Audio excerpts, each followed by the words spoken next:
Salut! On va parler de moi aujourd'hui, c'est un article un peu bizarre. Non, on va pas parler de moi, c'est pas vrai. On va parler de ce livre. Qu'est-ce que c'est que ce livre? Eh ben en fait, je viens de me le commander, je l'ai reçu il y a pas longtemps, et il est vraiment super. En fait, il permet de comprendre beaucoup mieux ce qu'est le conflit israélo-palestinien. Donc, sous quelle forme il se présente? C'est pas une BD, c'est un roman graphique. Alors c'est quoi un roman graphique? En fait c'est un roman, enfin un livre quoi, mais qui contient aussi des images. C'est franchement super intéressant, super vivant, présenté comme ça. On comprend beaucoup mieux. Voilà, donc c'est ça que je voulais vous présenter. En plus il est écrit, présenté avec une vue la plus objective possible. Alors quelle est son histoire à ce roman graphique? Donc Israël en 60 jours ou moins. Comment comprendre Israël, pardon. Donc l'auteur est une américaine juive, Sarah Glidden, qui dans les années 2008 est partie en Israël. Elle est partie avec un petit peu, on va dire, d'a priori, quelques idées préconçues sur la politique israélienne. Et le programme Taglit lui a permis de partir visiter ce pays pendant 10 jours.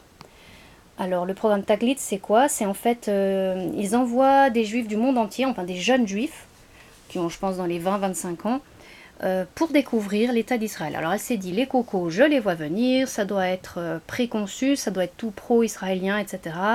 Mais bon, je vais y aller, je vais voir sur place ce que ça donne.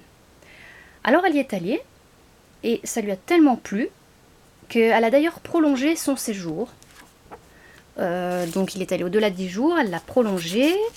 Et lorsque, comme c'est une dingue, elle allait des fois à des endroits où le guide n'allait pas, et elle se cachait, elle essayait de pénétrer dans des endroits qui ne présentaient pas, ou derrière des murs, etc. Elle a voulu aussi aller en Cisjordanie. Donc on voit dans le livre, là, au début des chapitres, il y a des super images. Il y a une pleine page qui présente à chaque fois. Par exemple, là, c'est le lac de Tibériade. On a ici Tel Aviv. Et voilà, je précise, ah oui, c'est elle qui a fait le texte et les illustrations, donc elle est très talentueuse. Elle a au début, quand elle est revenue, elle a fait des mini BD en auto-édité de son aventure, et puis ça a fait un tel buzz que elle a été primée. Elle a eu le talent le plus prometteur, et ensuite elle a été publiée, on va dire officiellement, de façon comme là, intégrale, complète. C'est chez Steinkiss. Je vous avoue que je connais pas, mais bon bref, elle est traduite pour nous en France. Et elle fait partie, selon certains, des 10 meilleurs romans graphiques des États-Unis en 2010.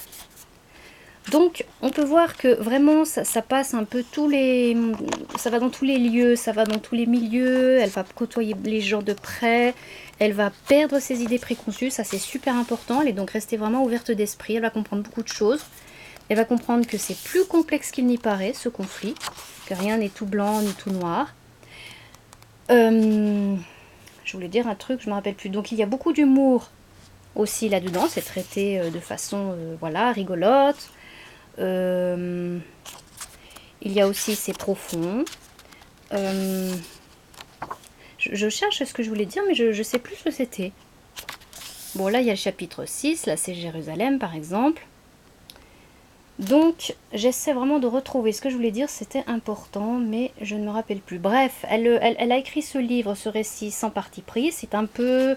Donc c'est pas mal autobiographique, c'est initiatique, c'est une espèce, on va dire, de carnet de voyage, enfin c'est un petit peu tout mélangé, on peut pas vraiment le classer, c'est unique, Et franchement, pour comprendre le conflit, sans vous prendre la tête, sans roman, sans lire un blog, sans un livre compliqué, ardu, si vous pouvez lire ça, franchement, ça sera vraiment sympa. Donc elle est revenue complètement, on va dire, changée depuis ce séjour. Et voilà, je crois que j'ai à peu près tout dit là-dessus. Aujourd'hui, c'est plus court. J'avais envie de vous présenter ce livre.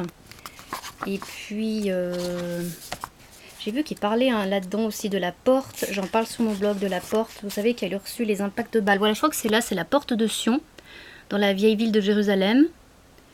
Et parce que l'histoire, donc, c'était que Il y avait eu les balles pendant le conflit entre la Jordanie, je sais plus maintenant. Bref, voilà, ça raconte tout. Hein. Vous vous baladez dans Jérusalem, donc moi, j'y suis pas encore allée en vrai. Ce que j'attends avec impatience, et du coup, je voyage pour le moment par procuration à travers ce livre vraiment détaillé, fouillé, des belles couleurs. Il n'y a rien à dire.